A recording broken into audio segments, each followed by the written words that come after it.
So, picture this. It's February 22nd, 2026. The Mexican government, they're getting ready to pop the champagne to announce a huge victory in the war on drugs.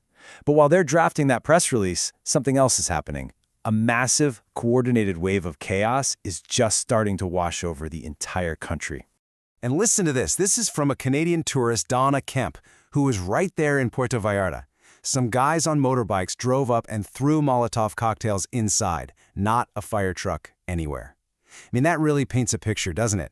This wasn't some remote military thing. This was happening in broad daylight, in the middle of a resort town, to people who were just on vacation.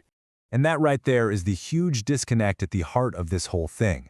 On one hand, the government is claiming success, but on the other hand, what's actually happening? Cities are literally on fire, airports are being stormed, and embassies are screaming at their citizens to shelter in place. So you have to ask yourself, what could possibly set off a reaction this violent and this widespread?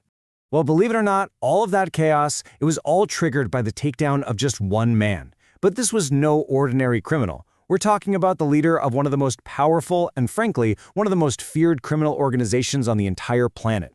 And that man's name is Nemesio Oseguera Cervantes. You probably know him by his alias, El Mencho. This is the guy who founded the Jalisco New Generation Cartel, the CJNG. To give you an idea of how big a deal he was, the U.S. State Department had a $15 million bounty on his head. That's not a typo. $15 million. So who was El Mencho? How does someone get to that level? Well, his backstory is almost like something out of a movie. Get this. He started out as a police officer.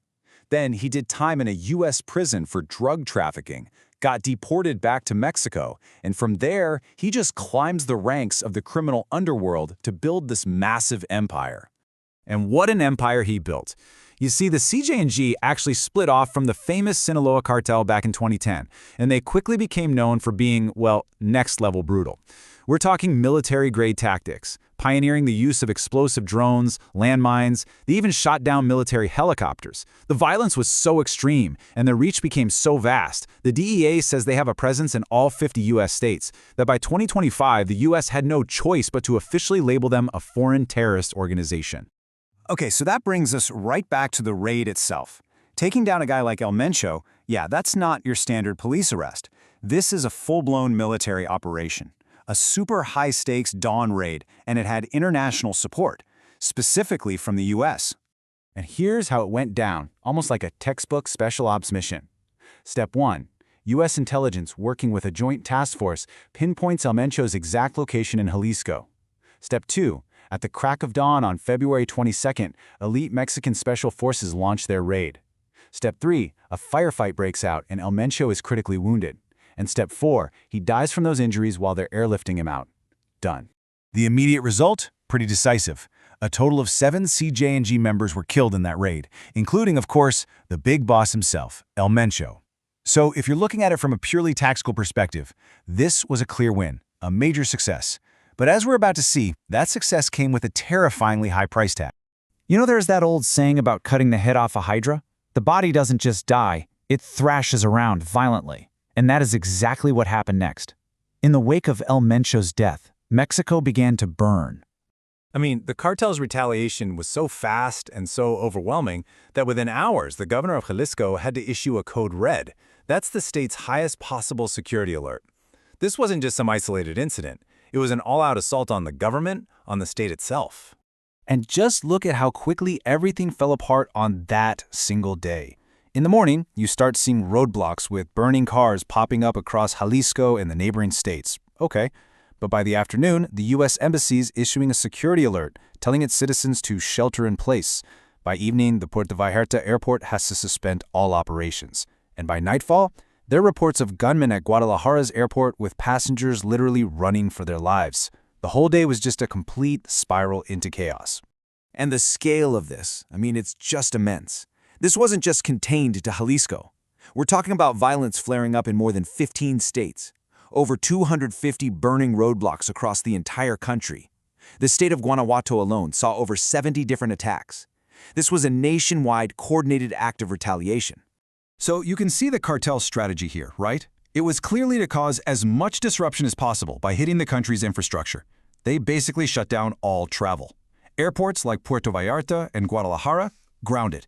Major highways, blocked, with high-tacked, burning cars. Even local bus and train services in Guadalajara had to be shut down. They brought the entire region to a grinding halt.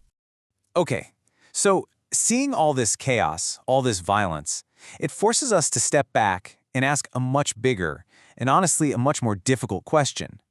It's a debate that's been going on for decades in law enforcement and government. Does this strategy of taking out the leader, what they call the kingpin strategy, does it actually work?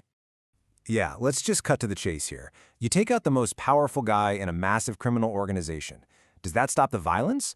Or, and this is the really scary part, does it actually make everything a whole lot worse? So before we go any further, let's make sure we're all on the same page. The kingpin strategy is pretty much exactly what it sounds like. It's the idea that if you focus all your energy on capturing or killing the leaders, decapitating the organization, the rest of it will just collapse.